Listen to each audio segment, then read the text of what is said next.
Jana simba hepfo nora muri bya bikoko narimvise nariko ndakokora ntoramwo rumwe ncandagaba mpamagara izina ryawe rya Yesu. Ngavye mpamagara izina rya Yesu kiramanuka neza kiramanuka, nanjye navuga ni mu izina rya Yesu siniruka. Yesu yavuze ko tuzogira gute, tuzofata inzoka. Ndahagarara aho nyene navyo ndatena kigira kinshikire nca ndabangura igicurumba ko ahantu hatemba kiri hejuru yanje gutya, mbanguye nyaruti aho nogikubise ndagihusha umutwe, ica gicokeza umutwe hasi gica kirashunguka gice hasi mu bisazizo, nza numva giciye ku kuguru. Giciye ku kuguru umutima uravuduka nziko mvuye, ndasimba mugabo mpamagara izina ryawe ni Yesu ndatuye. Intahe Ngirakamaro TV.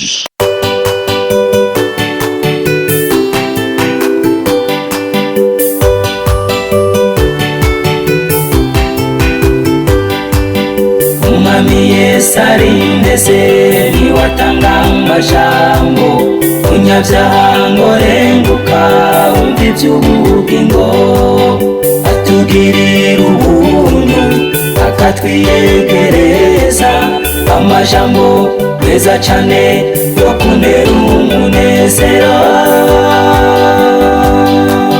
niyo meza ndayakunda ntahatanezera.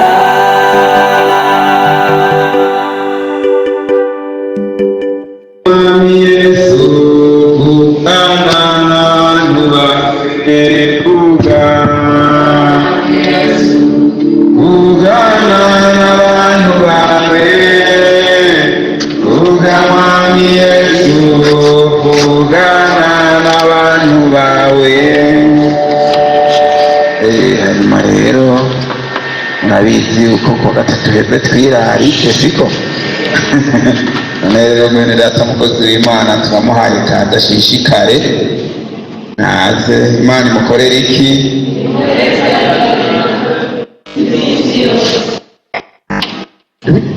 Urugamba twese tuje mu ntambara, ukwicara ku mazi Satani akiriho, ahagaze imbere yacu n'abadayimoni, agomba kuducika utubyamaraso, uko tunesha, uko niko tunesha, banesheje isi yose ukwizera. Inadushanzo kwanjye imuzulumani, azokugizina imbere y'ijuru, ituve hasi tugane mu izina rya Yesu, uzonesha abanzi bose tujanye. Uko niko kunesha, uko niko kunesha, waneshereje isi yose ukwizera. Egome nanje ndongeye kubaramutsa, mwiriwe mwese shengero. Mwami Yesu nabahezagire. Egome sinzi ko hari uwatari yanyumvise izina canke yanyibagiye, sinorambirwa no kurisubiramo. Na izina ryanje ni Ndayishimiye Barthelemy, nkaba ndi umuvugabutumwa mu bubwiriza bwa Shinya ku ishuri yo mu Gitwenge. Amavuko ni mu Migende, komine iyi nyene ya Gatanu. Nuko rero kandi dusezereye ku w'Imana n'abakozi b'Imana dukoranaho mu Gitwenge, n'umurongozi twari kumwe hanyuma rero barantumye ngo natasha bene data none nimwakira indamukanye zabo. Egome, hanyuma tugiye rero gusoma amajambo y'Imana atubera urufatiro muko tubandanya kumbure no kuvuga ivy'Imana yagiye idukorera uhereye kera mwihamagagwa kandi n'ubu ikibidukorera. Nuko rero tugende dusome ubutumwa bwiza bwa Yesu Kristo uko bwanditswe na Mariko kijya gice ca 16 dusoma umurongo wa 17 n'umurongo wa 18. Turahafatanya n'ubutumwa bwiza bwa Yesu Kristo uko bwanditswe na Luka igice c'10 duca dusoma ku murongo wa 19. Hama duce tuja mu byakozwe n'intumwa kijya gice ca 28 n'umurongo wa 3 gushika ku wa 6 niho tugiye gusoma amajambo y'Imana. Bavuze ko dutangurira muri Mariko gice ca 16 umurongo wa 17 n'uwa 18. Nimero z'urupapuro 63. Dusome mu izina rya Yesu. Umurongo wa 17 aravuga ngo kandi ibimenyetso bizokwama biboneka ku bizera n'ibi: bazosenda abadayimoni mu izina ryanje, bazovuga indimisha, bazofata inzoka, nibano ikintu cica ntacyo kizobagira na gatoya, bazorambika ibiganza ku barwaye bagire gute. Luka igice ca 10 n'umurongo wa 19 naho haravuga ngo, rumva impapuro nimero 81. Naho haravuga ngo mbahaye ububasha bwo gukandagira inzoka na sikorupiyo n'ubwo kunesha ubushobozi bwa wa mwansi bwose, kandi nta kintu kizogira ico kibagira na gatoya. Ibyakozwe n'intumwa gice 28.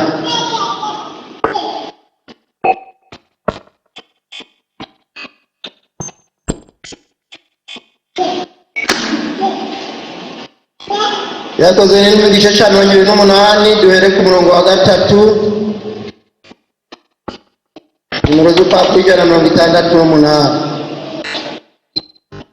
Aravuga ngo, ariko Pawulo amaze gusenya umuganda w'inkwi arazikomanya, inzoka iva mu muriro imukomora ku kuboko.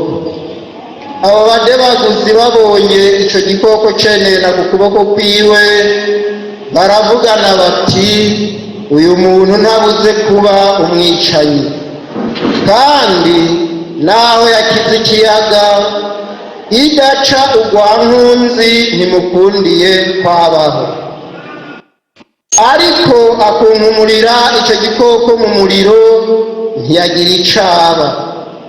Ba bandi barereka ko avyimba canke kwagwa bukumbi, ariko bamara umwanya munini babireretse, babonye atacabaye barahindura bati, ni iki?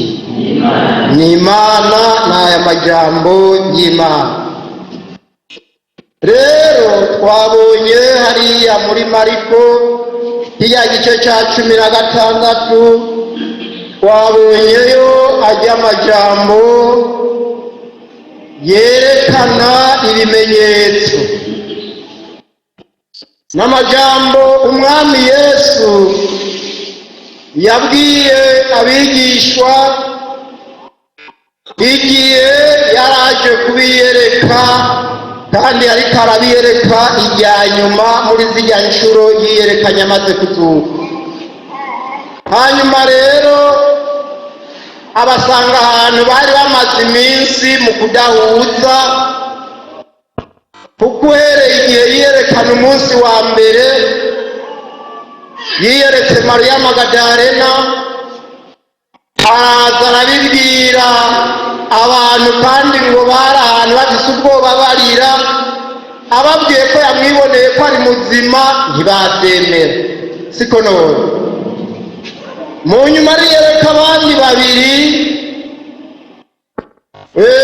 mu misozi, mu nzira iduga mu misozi, barajyana nawe arabumviriza, hama arabona ko batamutahuye, aramanyagura umutima, barasangira, baca barahumuka, barabona ko ari we, baramwinginga kugumana nawe, mugabo ntiyabyemera. Nabo barirukanga barabibwira bene se, nabo ntibagira gute, ntibabyemera. Uwundi munsi Yesu ariyizira rero bose bari hamwe, arabiyereka. Mugabo hari ijambo yababwiye, hajya muri ajya amajambo tutasomye hejuru, ngo arabagaya ukutagira gute, ukutizera. Amaze kubagaya ukutizera, uyu Yesu umwami wacu araheza arabarekeresha cyarababwira ati ntabwo mwebwe muzoba ibyabona byo kunshigira intahe, mwe muherane yagira gute. Hanyuma rero icyo gihe muzoca mubi byabona. Aravuga n'ayandi majambo mu nyuma hepfo, arababwira ngo rero ibi nabyo umuntu azokwizera akabatizwa azogira gute. Muri bariya bantu izo ntumwa cyangwa abo bigishwa bazoba bagiye kubwira amahanga, bazoba bagiye kubwira ubutumwa bwiza mu mahanga, uzokwizera ibyo bamubwiye azokizwa. Mugabo ngo utazokwizera azotsindwa n'ibiki. Hanyuma rero araheza arababwira ati rero abantu bamaze kwizera, ngibi ibimenyetso bizokwama bibaboneka. Umuntu akamara kwizera ibyanje, akamara kunyemera, nzomushyirako ibintu bizotuma bamenya, nzomuha uburenganzira, nzomuha ikimerekana ko yamenye, yanahuye, yarizeye. Yesu nahazi aca avuga ngo rero abazokwizera bazosenda abaki, bazovuga mu ndimi zimeze gute, bazofata n'iki. Mana idufashe cyane. Rero urumva ko umuntu yizeye Yesu akora ibyo abandi bantu batokora. Ibikorwa bikomeye by'igihugu bikorwa n'abantu bitwa abasirikari. Mbega nibyo siko? Ibikorwa biremereye by'igihugu, ahatoseruka umunyagihugu, ahatoseruka umuntu yize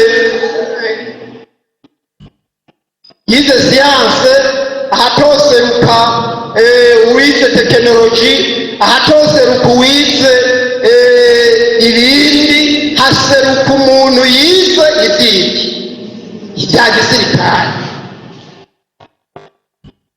Rero umuntu yizeye yaba yarize yaba atize, hariho uburenganzira n'ububasha aronka butokorwa n'umuntu yize siyanse, butokorwa igikorwa gitokorwa n'umuntu w'umuenjeniyeri cyangwa w'umudogitora. Niki ni ugusenda iki? abadayimoni. Ni ukuvuga mu ndimi zimeze gute, warize ugarukiriza ku gifaransa n'icyongereza ibyo washoboye kugira gute. Mugabo umuntu yizeye Yesu arashobora kuvuga ururimi abo mu ijuru bumva. None burya dogiteri yovuga uko ab'ijuru bumva? Imana idufashe. Hanyuma rero haba mw'iri jambo ngo kandi bazofata n'inzoka. Jewe rero intare yanje ifatiye kuri iri jambo, bazofata inzoka. Inzoka ni ikintu gitera ubwoba abantu batari bake, none siko?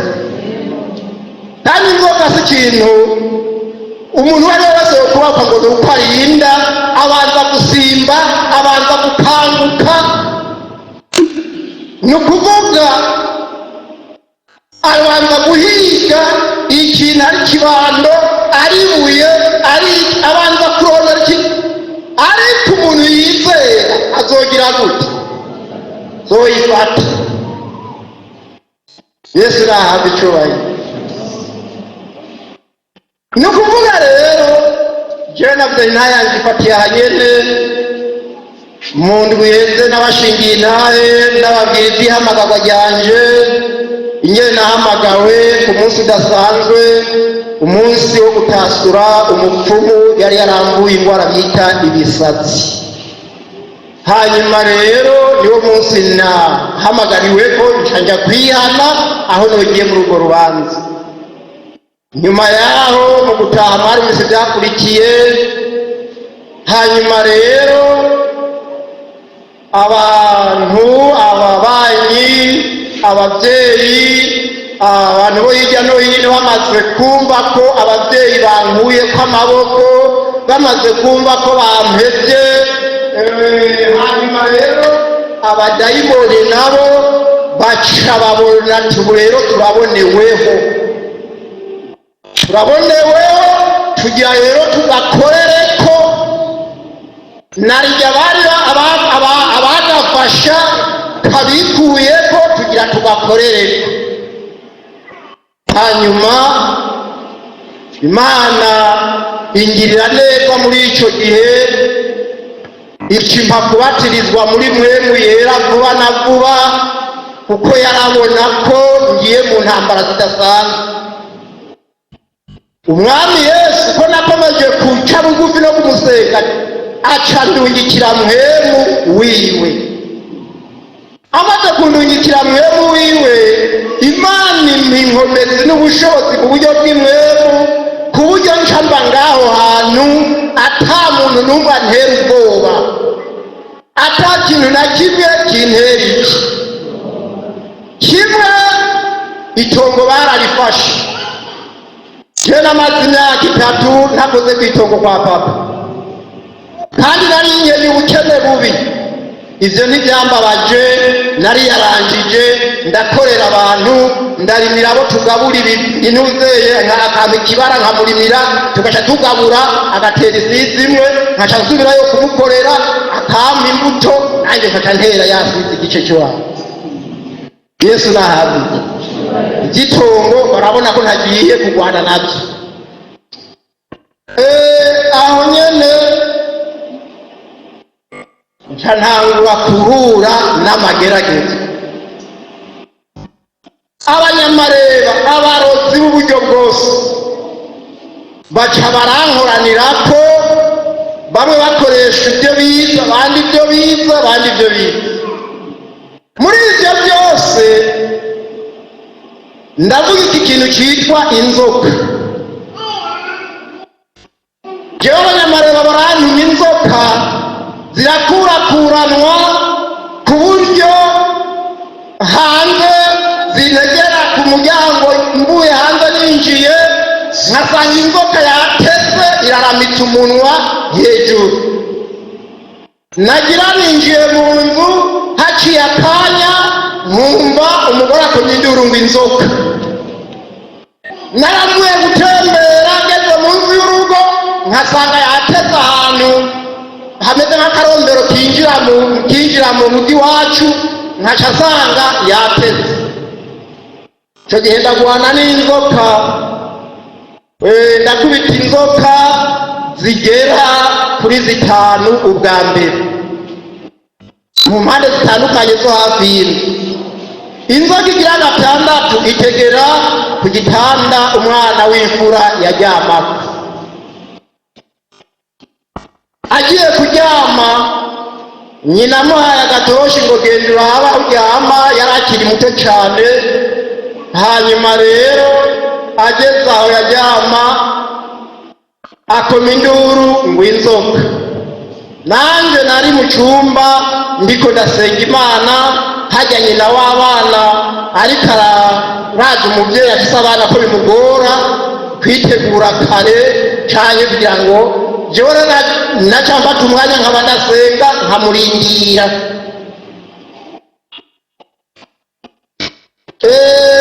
Rero jewe namurindira uwo munsi nza n'umwana akomye induru ndiko ndasenga. Akomye induru nyina agenda ariruka avuye mu gikoni cyangwa imbere y'idiri. Ahavuye ashitseho ayibonye bene akakana bose baca bakoma induru biruka hanze ngo inzoka. Nanjye aho ndiko ndasenga njambwira Imana nti mu izina rya Yesu, Mana iyi nzoka indindire ntiva aho hantu ntashitse kandi ntisige.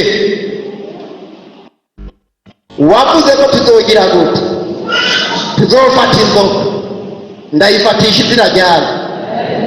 Nsanga yagumye aho nyene kuri uko kuguru kw'igitanda murabona ko kumeze uko irizingiriye kuva hasi hejuru, hahandi umwana adakuririra yaneze ku mutwe.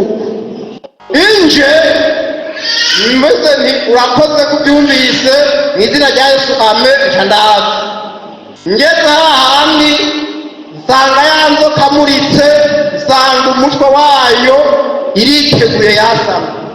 Ndongera ndabwira Yesu ni Yesu yigundira aho nyene mpaka ndozi icyo ndayicisha. Njanja ku rugo nsokora igiti ndakivuna neza, ndaza ndayisabya mu izina ryayo ya Yesu. Nayisabije. Nyuma yaho ku mugoroba nk'ejo ninjiye aho nagiye kwinjira mbuye gutembera ku bagenzi, ninjiye nyuma ndakanyuwe aho noyihonyoye ndasubiza inyuma nca ndamurika nsanga ni inzoka. Ndongera ndabwira Yesu ni uyigumizaho mpaka ngire gute ndayica. Haciye iminsi nja gukokora ibiti by'ibikawakawa mu ikawa nari naratemye, hajahaza inzoka y'umunani izisumbya ububasha. Hari 5 y'umurango, hagati ya 5 na 6. Ndumva twe iwacu n'ahantu hatemba cyane, umusozi utemba niho twaba. Hanyuma rero izo kawa ziri ahantu hatemba uri kuranarinda imvura iguma rishunguruka. Ni nayo mpamvu nateye ikawa, kuko nabona ko mbego kuzoguma ndahari mahohera. Hanyuma rero ndiko ndakokora ivyo bikawakawa ndeko ku ntango, numva ruguru ku mutwe ibintu by'isazi bigira ngo numva ibintu by'urwamo rw'inyoni bizwiragira biza hejuru ya cakiye. Nkumva mugabe ibiti by'ibikawakawa ariko jenca ndibaza nti ni ingurube ya mwene wacu wo kuri data wacu yitwa Sererino twabana yoba yamutorotse, reka negere haruguru ndayimurabire hama ndayiyoboreje kumwugaririra iyo ngurube. Nkiduga gutya ndaje haruguru hahandi byabisazi na za nyoni ziba zakwiragirira zimanuka iyoni, mbona ni ikintu kinini gifise umutwe munini gitangaza kiza kiraramika umutwe kimanuka. Nkikibona nkanasimba hepfo nora muri bya bikawakawa nari mvise nariko ndakokora ntoramwo rumwe nca ncandagaba mpamagara izina ryawe rya Yesu. Ngavye mpamagara izina rya Yesu kiramanuka neza, kiramanuka nanjye ndavuga ni mu izina rya Yesu siniruka. Yesu yavuze ko tuzogira gute, tuzofata inzoka. Ndahagarara aho neza ndatena kigira kinshikire, nca ndabangura igiti, urumva ko ahantu hatemba kiri hejuru yanjye gutya, mbanguye nyaruti aho nogikubise ndagihusha umutwe, gica gicokeza umutwe hasi, gica kirashunguka giciye hasi mu bisasizo, nza numva giciye ku kuguru.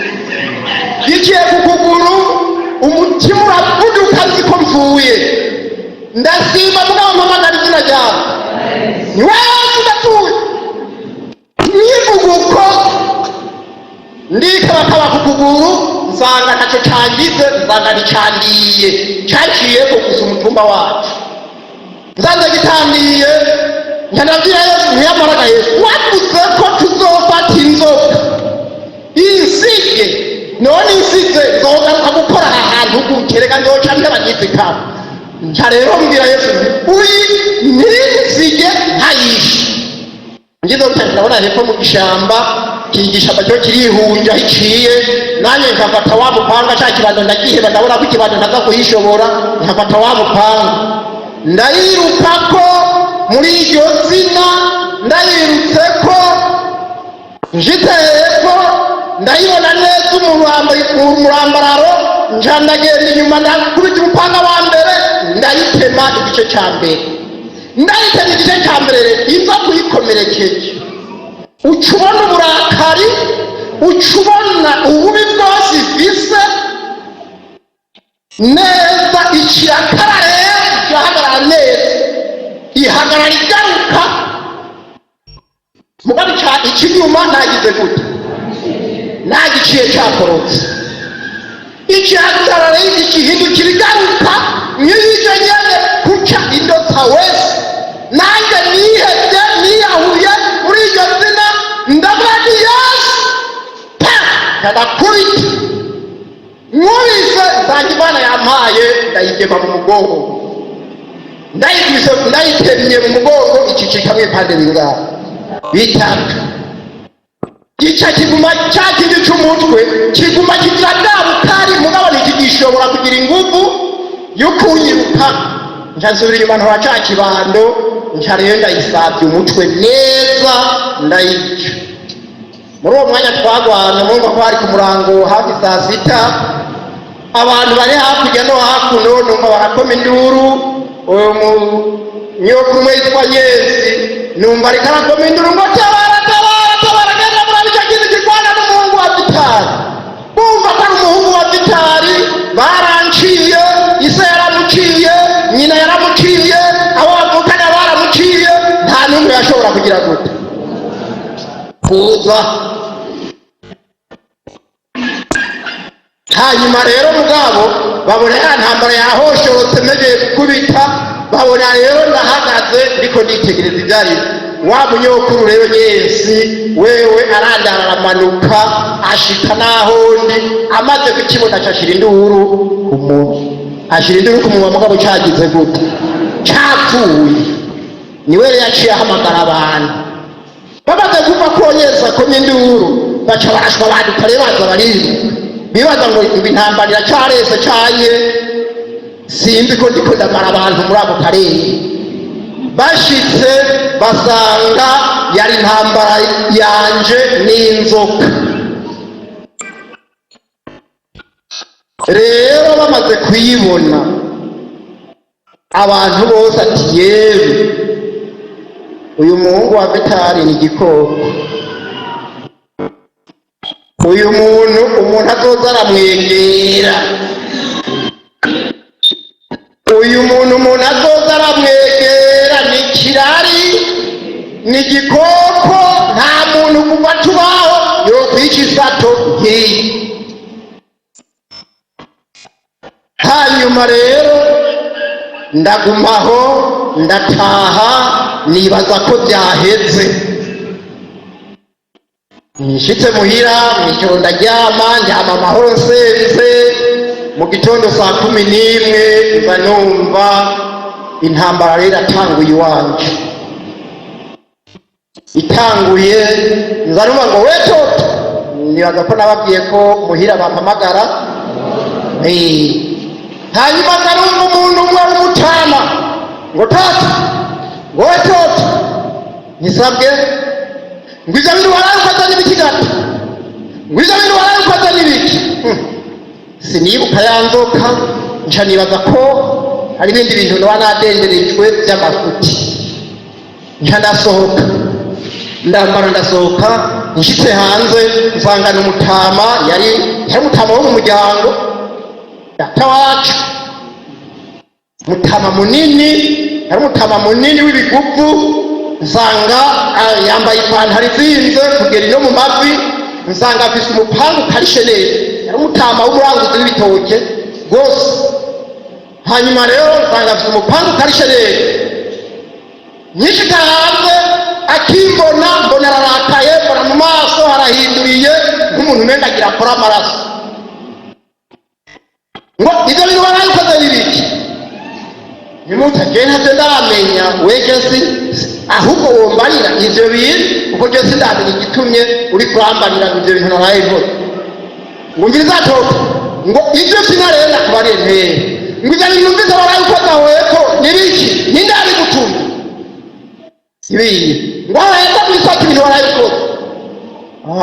Ca ndibuka ko ari ya nzoka, ikintu narayikoze mw'isoko ari ya nzoka. Ca ndamubaza nti none muti mbega burya birya bintu vyari gwawe? Numviriza rero mutama, nti pole sana, pole.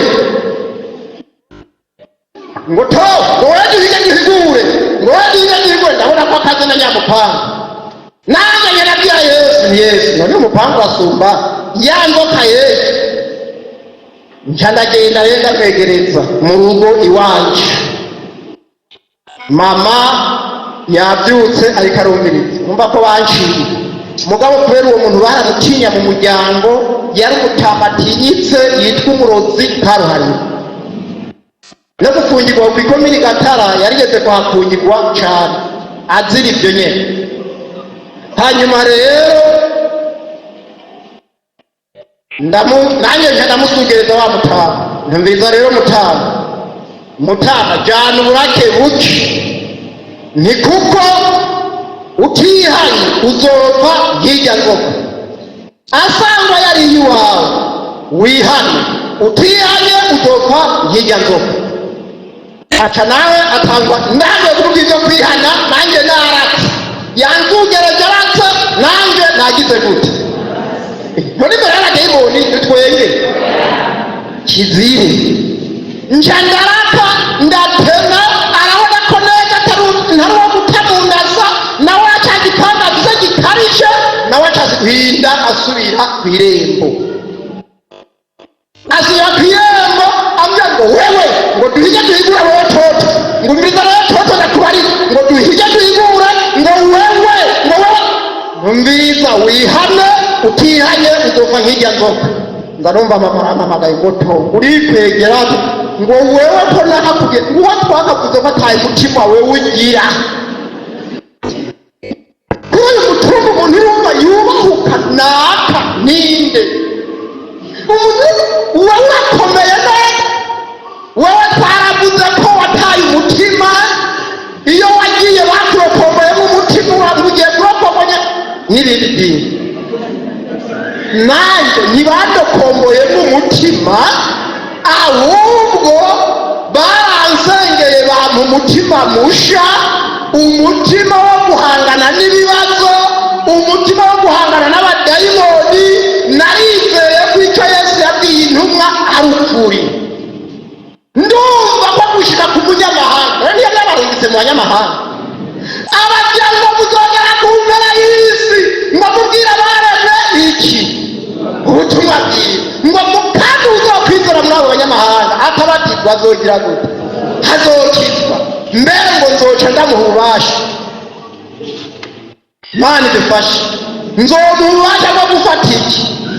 Inzoka, bwo gusenda abadayimoni, nanjye nari nabyakiriye ndabigumya nk'ikintu kizima, ikintu atari cyo gushyira hasi, ikintu atari cyo gufata biremewe, kuko narabona nawe gupfa narapfuye ko atawundi muntu nsigaranye uyu Yesu gusa. Ngomba rero kurwana uko yavuze, ninapfa mpfire he muri Yesu.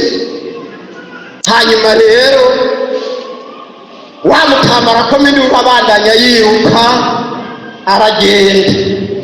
Amaze kugenda bansigarako, abantu bose baba babyumvise ngo wewe ngo wubahutse naka naho nomwabyanye kamwe gatari wo muntu. Mutama yitwa Cobera sinzi ico ryasigura n'iryakeye. Rero agiye amaze kugenda, jewe nguma ngaho nkomeza ibyo kwizera. Mu nyuma yaho ngenda ndatambutsa, baransengera mu bukozi bw'Imana. Yarakiriho, haciye iminsi mike ndi umukozi w'Imana, ndi mu bikorwa kubwiriza ikinanira. Ntashe nza numva inkuru ivuga ngo Cobera, ariko ngo Cobera yakorotse ava ku giti c'umuvumu, agwa hasi, bamutwaye ari inkenyere mu musema. Nca ndibuka ko Cobera yagira abantu batatu bavuganye na jewe, ngenda ndababwira ko bategerezwa gukizwa, badakijijwe bizoba ibintu. Kandi abo babiri bari bamaze kwitaba Imana. Njumva ko Cobera ageze mu musema kwa muganga, ariyo bamujyanye abahungu biwe, nanje kuwa mbere nzinduka umutwenzi. Jewe wohavuza Imana ije gukurikiza rimwe nagira gute namubarira. None rero ngirange kumwibutsa ntahave apfa atagize gute. Nca ngenda ndiruka no mu musema mu bitaro, ndamusanga bamuhaye igitanda muri shiririki, nsanga aryamye ameze uko agaramye kuko yari yakenyutse umugongo. Hanyuma rero kandi yakenyutse ari muri ibyo by'amareba yiwe nyene, kuko ngo bari bamuzaniye umwuzukuru agwaye indwara z'abadayimoni bita ngo z'isi, niko bazita. Hanyuma rero icyo giti cy'umumanda cyangwa cy'umuvumu yaracuriye, agiye guca ibintu by'ibibabi bakoresha mu by'imiti, mu byo nyamara byo kumucota cyane, sinzi kumukubita nyamara ibyuhagiro yamara ibiki. Hanyuma rero acakoroka ataranabimanura, n'uwo mwana atamugiriye bya bindi bari bamuzanye ngo amugirire. Rero nshitse mu musema, ndinjira muri sare ahari, ndamubona, ndaramutsa mwene wacu umuhungu wiwe, ndamuramutsa ntiyambu numvise ibyaraye bibaye, nje kuraba Mutama. Ndagenda ashikira gitanda, ndamuramutsa, yikuye ureta mu maso, akibona ko ari toto, acarongera yifutse. Ndamubwira nti mbiriza rero muto, mugabo ntiyandamukije, umviriza muto, ikinzanye numvise ibyaraye bibaye, none nje kukubwira wibuke ibyo nakubwiye ca gitondo wa munsi. Nje kukubwira wihane, kuko utiranye ibyawe bigiye kurangira. Acongera kuracakireta mu maso, akamubwira ngo burya bihanye nimuzopfa, ngo burya bihanye nimuzopfa. Numviriza muto, subiremo ndakubarire, ikinkuye muhira muri uno mutwenzi, nje kukubwira wihane, kuko utihanye ntuzokira. Abandanije kundaraguriza no kunshira amate mu maso nca ndamwegerayo, hama nca ndabwira umuhungu wiwe ntiby'ukuri mutama wawe ntakundi batavyumvise ivyo namubarira, urabandanya kumwinginga wumve, nawe amwinginga ntiyihaye. Hanyuma rero bari mu bitaro baragerageza ngo ariko muto ngo burya urabona ko mu bitaro harimo abantu bizera n'abatizera, abafise agahenge ko kwizera ngo muta ngo burya uwo muntu wo urakumbura umwumvirizi. Anshibuye ba bandi bajyanye mu bindi bitaro barampamagara ngo mukozi w'Imana ngo ugende twebwe dusengeye. Ndagenda abihana umwe wese akanyakura ujyanye mu gitanda, ajya kumbaza ko ndi mwarimu canke niho bana ntari mwarimu, ekaye nkabona umwe aranyakuye agaca anyongorera ibyo gutunganya umutima kwiwe, akanyongorera hama nkamuha impanuro, hama nkaca ndamwizeresha, hama nkaca impamagarwa n'ubundi nkaca ngenda. Abandi bose ndabafasha gutunganya imitima, mugabo wa mutama data wacu aranka. Hanyuma rero mpejeje ndaheza ngasenga muri rusangi, nsengera ba bantu bari mu bitaro mu Musema, ndava ngaho ndaca n'ahandi mu yandi mashambure, ngenda ndabasengera ndabaremesha. Mpejeje ico gikorwa ndataha.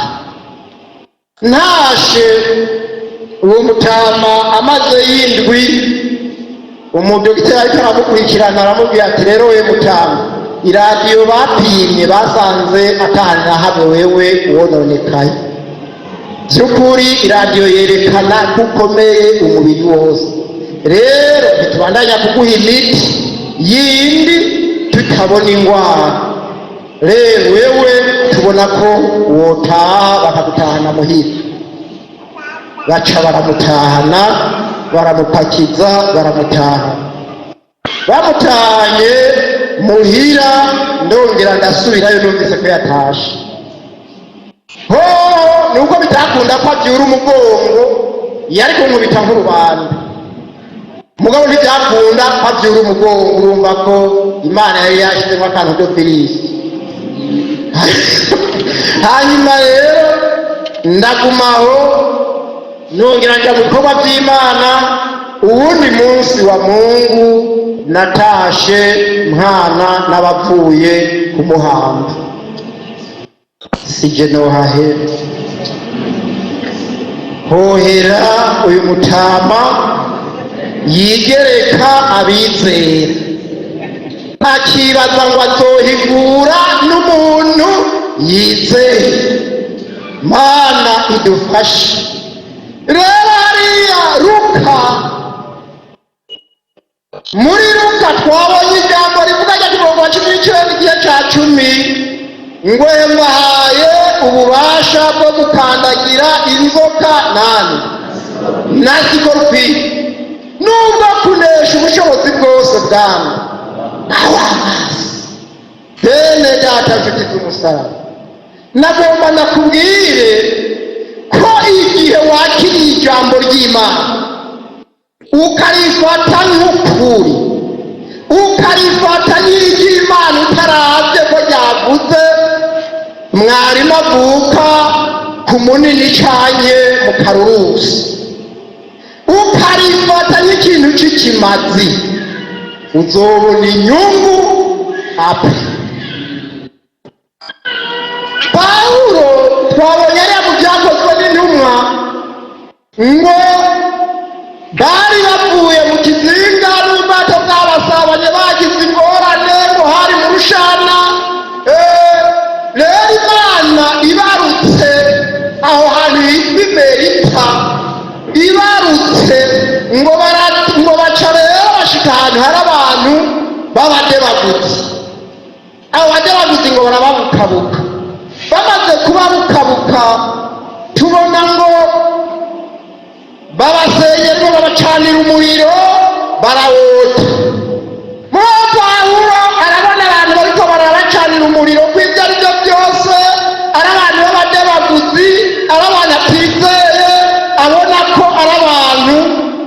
ari pirate atari normal kabisa. Amaze kubyikeka ngo Pawulo wenyene arahaguruka ajya kugira gute gusenya, arisenyera kugira ngo acane umuriro ucanwe n'umukozi w'Imana, umuriro ushobora kumara imbeho abari ngaho hantu hose. Pawulo rero amaze gusenya izo nkwi ahura n'igeragezwa, agitekera umuganda aje ngo azikunkumurire kunuze ku gicaniro ku muriro ngo bote. Shatani aba yamuteze ngo acasokoroka inzoka muri wa muganda imuruma he ku kuboko. Mari dufashe ikimuruma ku kuboko, tubona ngo Pawulo wewe akibibona aramenya ko ari gerageza. Icyo yakoze abadebaguzi n'abari ngaho bose ntacyo bamenye, siko none uko umuntu w'Imana arasenga ijwi ryumvikana niritagira gute niritumvikana. Hanyuma rero agikora ico baca batangura rero icyerekanye ko abadebaguzi batazi ibyo bavuga, ngo baca batangura rero kuvuga ngo awa wa muntu naho yakize rirya damba, wa muntu naho yakize rirya damba. Ujya muntu n'umwicaye, ujya muntu n'umwicaye n'ikimenyamenye rero ari cyo Imana imukoreye. Mani dufashe rero ari umuntu w'Imana ava mwigeragezwa akaba abantu bakaba baronse ingene bamuronka n'ingene bamwagiriza ibitagenda. Mani tubabarire,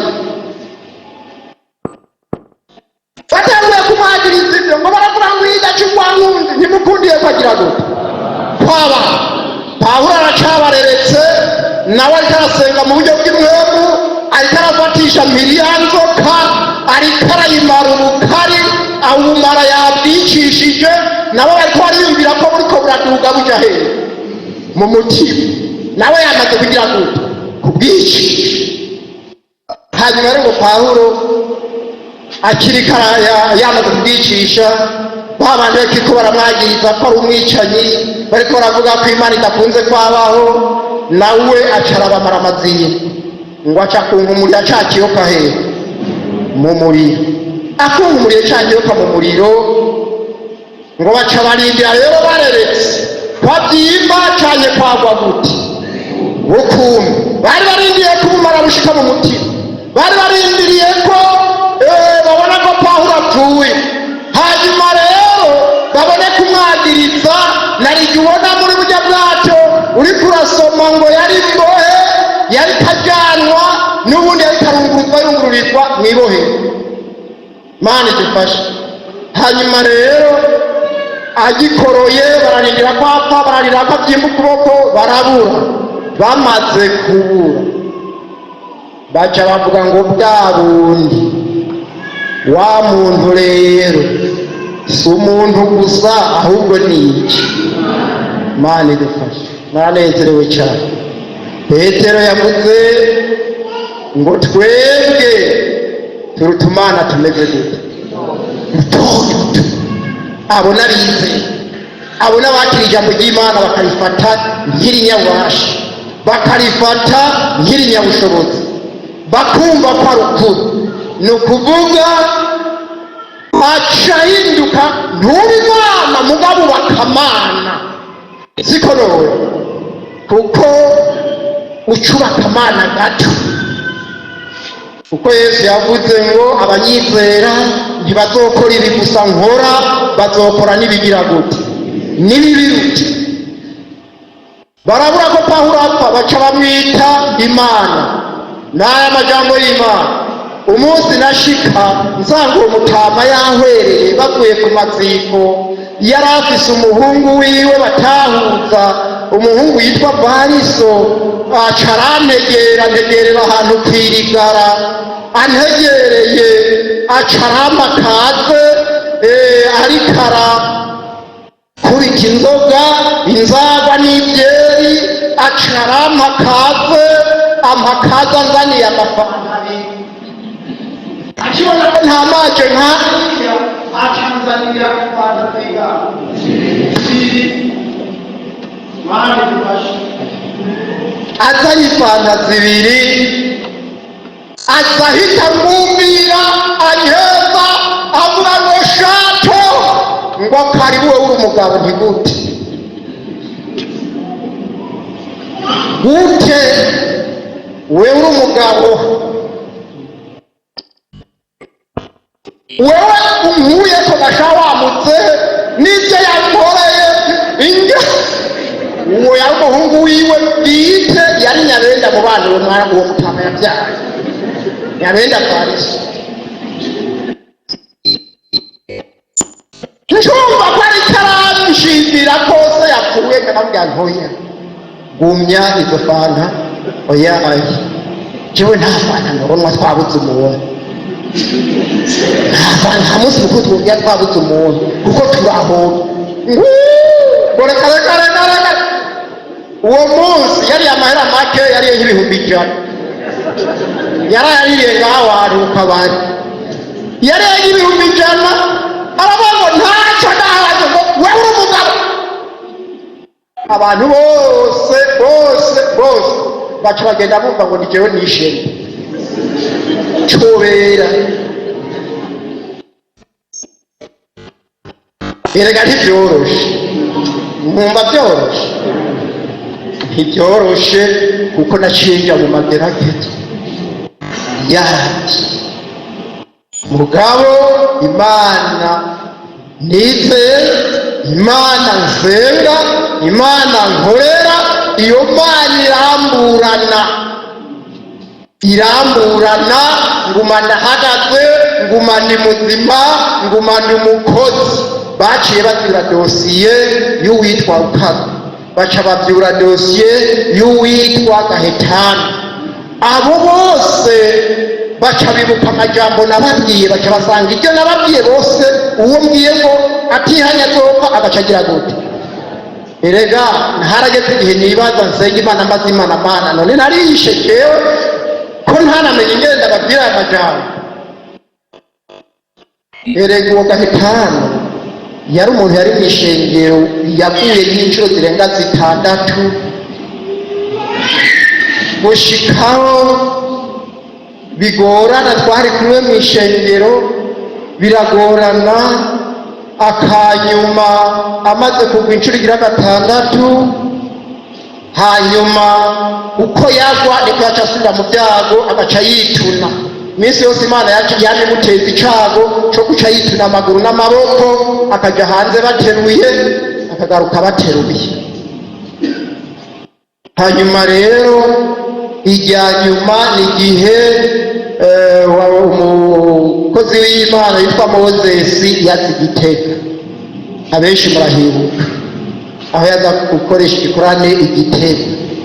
Ico gihe no kuvuga twebwe twaritanze, amaze kugaruka mw'ishengero, umukozi w'Imana Mutamabera amaze kudutuma ngo dusubire kuja kumutora, turamutora turamugarukana mw'ishengero, baramusengera, tumuteruye tugasubiza muhira mu kwaha, kugiterura umwana mu gikondorero. Hanyuma rero tumurundisha, turasezerana, turondera itike.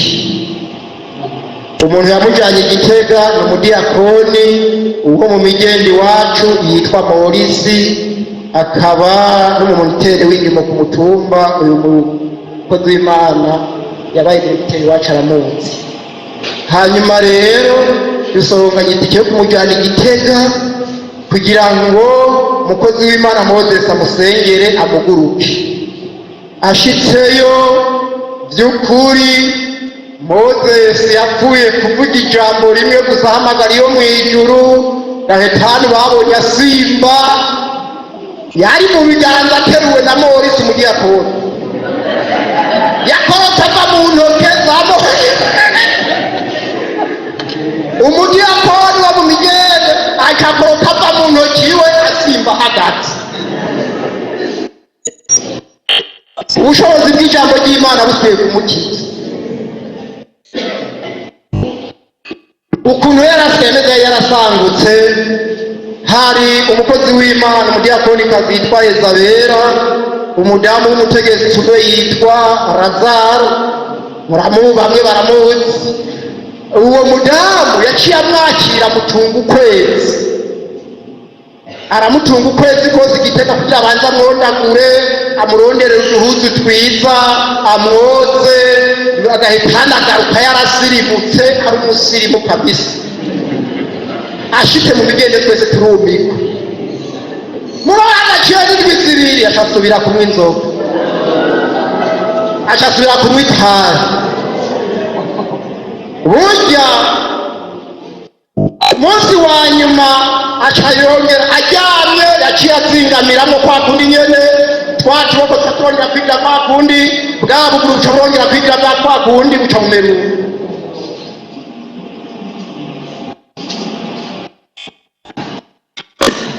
Akanyuma nari umujenama wa Mutamaberi aturungikayo, abuze umwanya ariko arihutira inama hajya kuwa Mungu, bamubwiye ngo Gahitano yavuze ngo murasubira kumusengera. Aturungikayo, dushitse dusanga uko Gahitano ameze, jewe nja nawubwira ntiyamara agaheta. Vy'ukuri ubu ni wabonye Imana ibetangabo kenshi, none warasubiye. Ntumviriza Imana ikongera kukugirira ubuntu, ukazosubira kugwa uzoca upfa. Byatevye Imana yaramubyuye, yongera akora ibitangaza iramukiza. Mugabo mu nyuma yaho yongera asubira haha. Urumva mwenga yari yarabonye ati nta ngorane, uko bigenda kose, aho byo nogira byose, kazima nabonye ko iyo abakozi b'Imana bansengeye ncagira gute. Ijya nyuma rero dusubiyeyo, mbwira mwene data yitwa Osikari ntisenga, biranka, arambwira ngo ngiye byanse ko nsenga. Nanjye nari natinye kumubwira ko nabuze ico mvuga. Twavuye aho byanse, Imana irugara iminwa wanje n'uwa Osikari, twava atacyo tuvuze. Ijambo twamubwiye twavuze tuti nta kundi, mwarimu Maritino niyataha, mudamu wiwe uraza kuraba mwarimu agira ico yomufasha. Twebwe biranse duca turagenda tutavuze. Umujenama n'umukona gitego twagiye twatashuka tutavuze, byanse. Imana yugaye iminwa kuko kara kanyuma yari yazindutswe ibya Gahitano. Uwo munsi uko bagiye kurondera mwarimu Maritino, basanga mwarimu Maritino yaraye ku rutenderi iyo yakora. Bagiye kurondera umudiyakonikazi yitwa Tagazi, abasanga araye ikarinzi ngaha muri Gahombo. Barabura umukozi w'Imana n'umwe, no kuvuga saa 9 y'ijoro abaracikanye. Nzinduka kare saa 11 ngo ngiye kuraba Gahitano ko umukozi w'Imana yaramusengeye. Twahuye n'abavuye kumuhamba 11 kuko 10 bari bamujanye. Naya majambo y'Imana. Bene data, uwizera akabatizwa azogira gute? Azokizwa. Mugabo utizera azotsindwa n'iki? N'urubanza. N'iri jambo ry'Imana. Muri uru rugendo turimwo, ntibisaba gufata minenegwe ijambo ry'Imana, bisaba kurifata nkama ugata kugakora uko ryavuze, kugira ngo ukorane n'umwami wacu Yesu. Kugira ngo mukorane urarifata ukarigumya, kugira ngo uronke urushingiro rw'ingene umuhamagara. Imana idufashe. Ariko igihe utizeye ugafata minene, ukabuze ngo no kuwa gatatu azogaruka uwundi, ukabuze ngo na dimashe ngo bazokongera bahamagara baza kuri Yesu, siko bizohora. Gahitano ntibyakunze, n'uyu Rukago n'ababyeyi ntibyakunze, eka n'uyu Cobera ntibyakunze, eka ni benshi nababwiye. N'aya majambo y'Imana ariko ico nagomba ndakubwire, nagomba ndangize ndakubaza, mbega ko wigishijwe warizeye?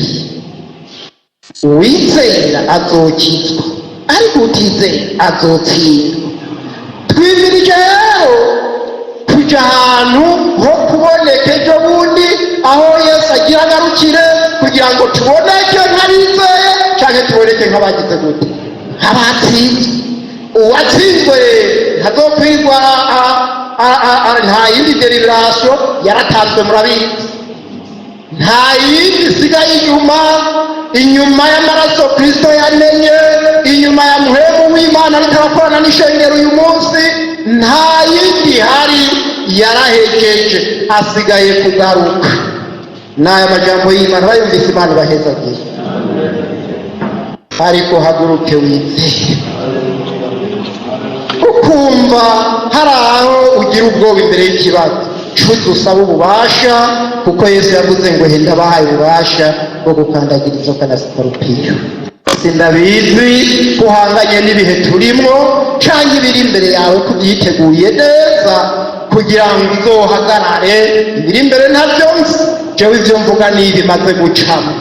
Nuko Yesu nabahezagiye. Ukaba nawe ufise intaye bifuza gutanga cyangwa izindi nyigisho cyangwa ugomba kuduhuza n'ubifise, twandikire kuri ino nimero ya WhatsApp 68 884 981 68 804 981 canke 68 42 14 47 68 42 14 47. Kaze twiteze intaye zivuye muri mwebwe kugira natwe tuzisangiza abandi.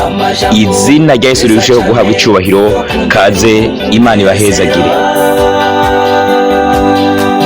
Niyo meza ndayakunda.